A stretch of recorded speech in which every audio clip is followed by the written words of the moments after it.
लोकसभा चुनाव के मद्देनजर पैंतरे तेज होते जा रहे हैं। पूरे देश में राजनीतिक माहौल अपने अपने पैंतरे पे चल रहा है।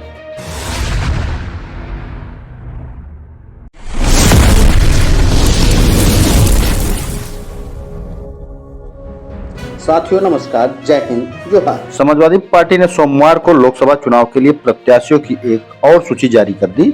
गाजीपुर से अफजाल अंसारी को टिकट दिया गया है। इसमें गाजीपुर में महामुकाबले की जमीन तैयार हो जाने की संभावना है। समाजवादी पार्टी ने सोमवार को लोकसभा चुनाव के लिए अपनी दूसरी लिस्ट जारी कर दी। इसमें मुख्तार अंसारी के भाई अफजाल अंसारी को गाजीपुर से टिकट दिया गया है। अफजाल अंसारी के मैदान में उतरने से यहां मुकाबला की संभावना बढ़ गई। गाजीपुर से मुख्तार अंसारी के कट्टर प्रतिद्वंदी माफिया डॉन ब्रजेश सिंह के मैदान में उतरने की तैयारी सुभाषपा कर चुकी है। ओपी राजभर इसका ऐलान कर चुके हैं। ओपी राजभर गाजीपुर की जहूराबाद सीट से विधायक भी हैं। माना जा रहा है कि भाजपा भी ब्रजेश सिंह को मैदान में लाना तो चाहती है, लेकिन अपना सिंबल नहीं देना चाहती। ओपी राजभर के जरिए ब्रजेश सिंह को उतारकर भाजपा एक तीर से दो निशाने लगा सकती है। सुभाषपा के टिकट पर ब्रजेश सिंह को उतारने से राजभर की मुराद भी पूरी होती दिख रही है और अफजाल अंसारी को कड़ी टक्कर देने वाला प्रत्याशी भी मिल जाएगा।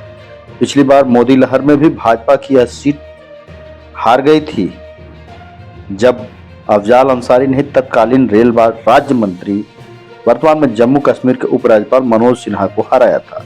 तब अफजाल को बसपा से टिकट दिया गया था और गठबंधन के नाते सपा भी सपोर्ट में थी। अफजाल को फिर से सांसद बनाने से रोकने के लिए भाजपा यहां कोई भी दाव खेल सकती है। सबसे आसान और मुफीद दाव ब्रजेश सिंह वाला ही। तमाम विरोधों और नकेल के बाद भी मुख्तार अंसारी के परिवार पर गाजीपुर और पड़ोसी मऊ जिले की राजनीति पर गहरा प्रभाव है। आज भी मुख्तार अंसारी के भाई अफजाल गाजीपुर से सांसद हैं, तो बेटे मऊ सीट से विधायक है। बड़े भाई का बेटा भी गाजीपुर की ही मुहम्मदाबाद सीट से विधायक है। इससे पहले मुख्तार अफजाल के पिता सुभानल्लाह अंसारी वर्ष 1977 से लेकर करीब 10 वर्ष तक मुहम्मदाबाद टाउन एरिया के चेयरमैन रहे। यहाँ की मुहम्मदाबाद सीट से अफजाल अंसारी 5 बार विधायक रहे। दल कोई रहा हो, जीत अफजाल की होती रही।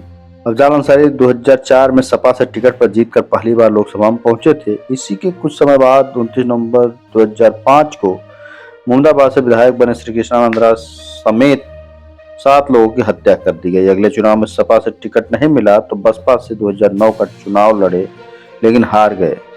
अगली बार कौमी एकता दल बनाकर बलिया से मैदान में उतरे, लेकिन वहां भी हार ही मिली। पिछली बार सपा बसपा गठबंधन की तरफ से चुनाव लड़े, मनोज सिन्हा जैसे कद्दावर नेता को हराकर फिर से सांसद बने और गैंगस्टर के मामले में उन्हें सजा मिलने के बाद सांसद सदस्यता रद्द कर दी गई। कुछ समय बाद न्यायालय ने सांसदी बहाल भी कर दी।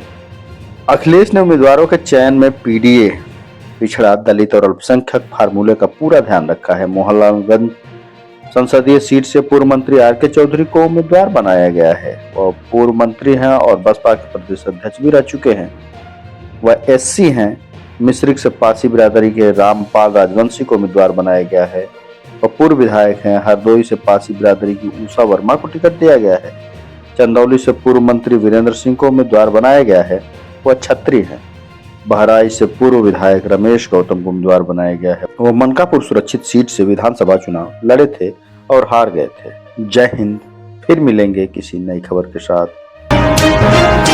सियासत कहाँ नहीं है, चौखट से पनघट तक, चाय की अड़ी से बाजार की बैठक तक, अकेली जिंदगी से भीड़ की जमघट तक, हर जगह सियासत और हर किरदार सियासी है। सड़क से संसद तक चहकती सियासत तो कहीं दासी है। यह सियासत किसी पर हुकूमत चलाती तो किसी के चरणों की दासी है। हम आजाद लोकतंत्र की इस श्रृंखला सियासत की बदकही में सुनेंगे सियासत के सतरंगी किरदारों के अतरंगी किस्से।